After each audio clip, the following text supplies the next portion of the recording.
Electronic Entertainment Exposition was the very first of its kind, a massive global trade expo that was 100% devoted to the video game industry. Walk into the first E3, it's like Gamers Disneyland. First time you go in and you see all these games and you see all this loud noise and you realize that this is where any gamer would like to come and spend 3 or 4 days. It was directly spun out from the limited video game presence that games used to have at the Consumer Electronics Show.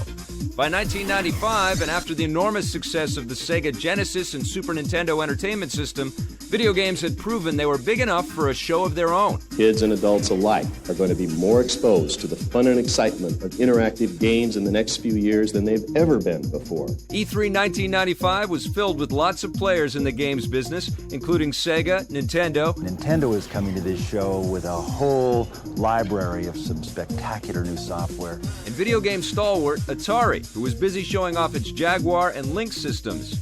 Trip Hawkins' ambitiously priced CD-ROM system, the 3DO, was prominently positioned at E3 in those early days. But the real surprise star of E3 1995 was unquestionably the Sony PlayStation, which elevated CD-ROM and 3D console gaming to a whole new level. We have a brand new product that's out there that's better than any of the other products out there. We're better than Sega. We're better than Nintendo. We've got better graphics. We've got more developers lined up for the product. We have superior technology. And of course, we have the brand name Sony. The original video game system, Pong, is right here. This is approximately an 8-bit system, the sorts of things that you see in the original Nintendo. This is approximately a 16-bit system. And now we go on to the Sony PlayStation, which is virtually unlimited in its ability to paint the screen.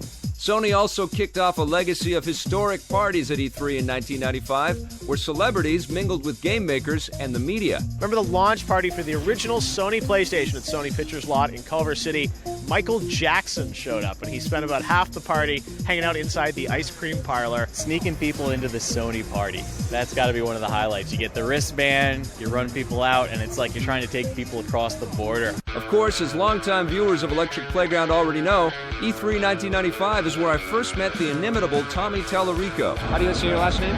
Tallarico. Tallarico? First question. Yeah. Why are you wearing shades inside? Well, you see, my future is so bright, I gotta wear sunglasses. I hear you. You know what? Your jacket's so bright, you gotta wear sunglasses. This is very true also. Yeah. Very true. Tommy was excited by Panzer Dragoon for the Sega Saturn, and although that console certainly had its share of interesting games, by E3 1996, it was becoming clear that Sony's PlayStation was about to be the dominant CD-ROM game system in the industry. It's incumbent upon Sony as leaders, as dominant leaders in the next generation marketplace, to continue to drive this industry to new heights, to broaden the user base, and to make sure that this industry continues to thrive as we build the biggest wave possible.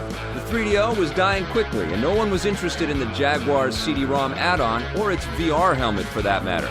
Nintendo, ever the renegade, chose to skip the CD-ROM revolution and delivered instead another cartridge-based system in the Nintendo 64, and showed the world how to make the move to 3D platform gaming with Super Mario 64.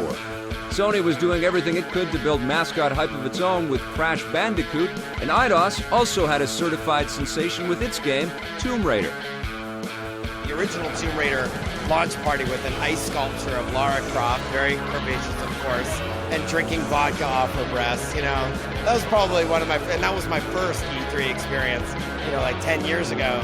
So that was, I think that set the tone to what was to come with all the crazy Playboy parties and all the, you know, the celebrities and all the craziness that the old E3 was. Within its first 2 years, E3 had already become an institution for the video game industry, and the world was taking notice.